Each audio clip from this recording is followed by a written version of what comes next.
പിതാവിൻ്റെയും പുത്രൻ്റെയും പരിശുദ്ധാത്മാവിൻ്റെയും നാമത്തിൽ ആമേൻ. എൻ്റെ പ്രിയപ്പെട്ടവരെ, ഇന്ന് ഒക്ടോബർ 1 തീയതി ബുധനാഴ്ച.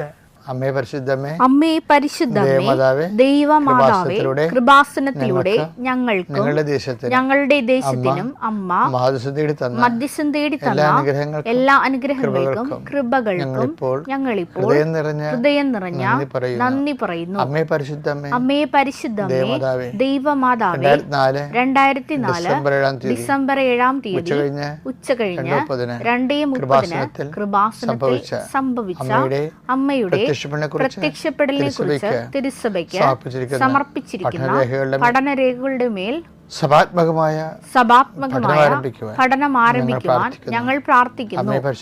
അമ്മേ പരിശുദ്ധമേ, ഭൂസ്വർ ലോകങ്ങളുടെ രാജ്ഞിയായ അങ്ങേയ്ക്ക് ഭൗമ സംരക്ഷണത്തിനായി പ്രപഞ്ച പ്രകൃതിയെ തന്നെ തിരുസഭ പ്രതിഷ്ഠിക്കുവാൻ ഈ പ്രത്യക്ഷീകരണം വഴി ഇടയാക്കണമേ.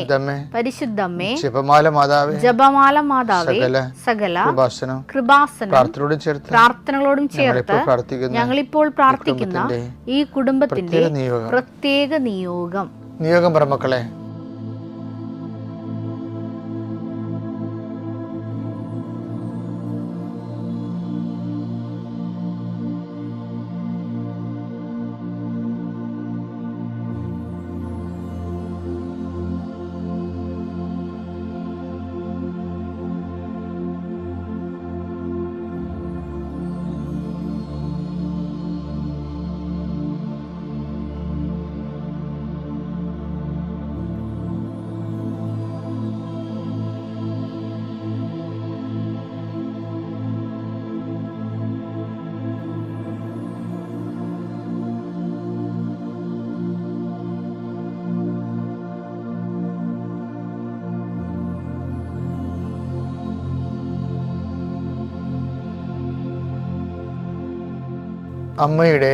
അമ്മയുടെ പ്രത്യക്ഷീകരണത്തിന്റെ ഈ അനുഗ്രഹവേളയിൽ ഞങ്ങൾക്ക് സാധിച്ചു തരുവാൻ കനിയണമേ.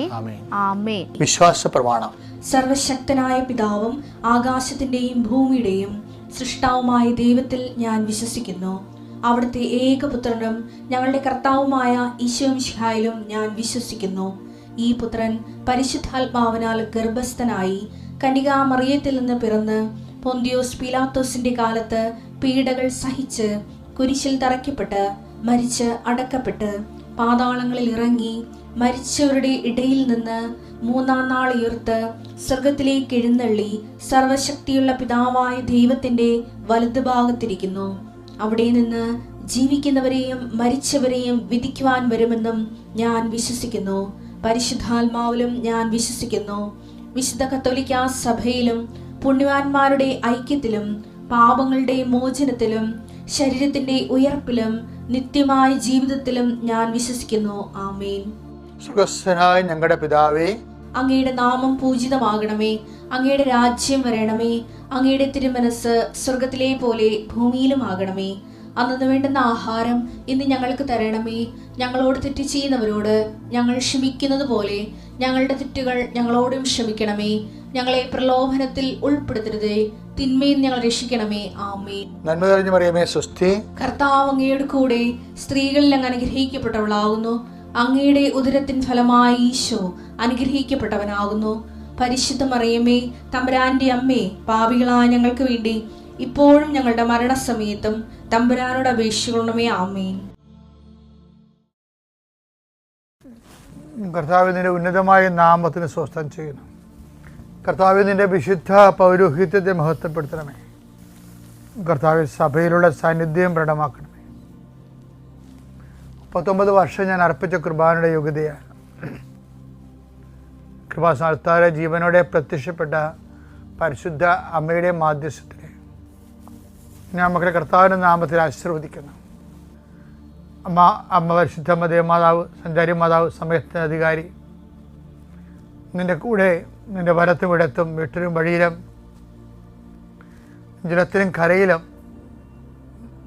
നിന്നെ അകമ്പടി സേവിച്ചുകൊണ്ട് സംരക്ഷിക്കട്ടെ എന്ന് പ്രാർത്ഥിക്കുന്നു. ഉച്ചമുതൽ ഉള്ളങ്കാൽ വരെ കർത്താവ് നിന്നെ വിശുദ്ധമായ രക്തത്താൽ നിന്നെ സ്പർശിക്കട്ടെ. യേശു കർത്താവാണെന്ന് ഹൃദയത്തിൽ വിശ്വസിക്കുന്ന നിനക്ക് ദൈവികമായ ചൈതന്യം ഇറങ്ങി വസിക്കട്ടെ എന്ന് പ്രാർത്ഥിക്കുന്നു.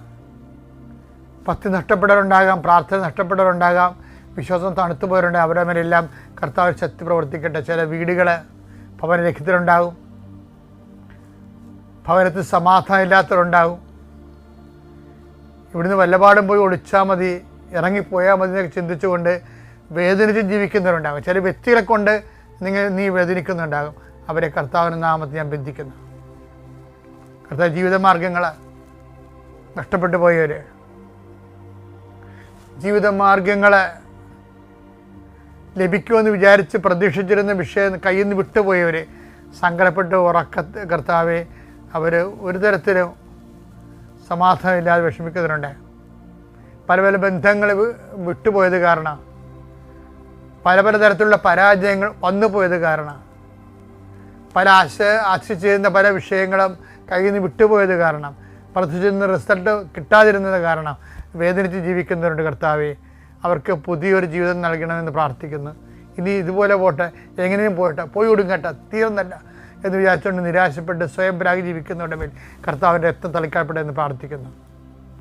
എൻ്റെ കർത്താവിൻ്റെ ഉന്നതമായ നാമത്തിൽ, സഭയുടെ അധികാരത്തിൽ, കുരിശിൻ്റെ അടയാളത്തിൽ, ദൈവശക്തിയ ദൈവവേദന ഞാൻ ഗ്രഹിക്കപ്പെടട്ടെ.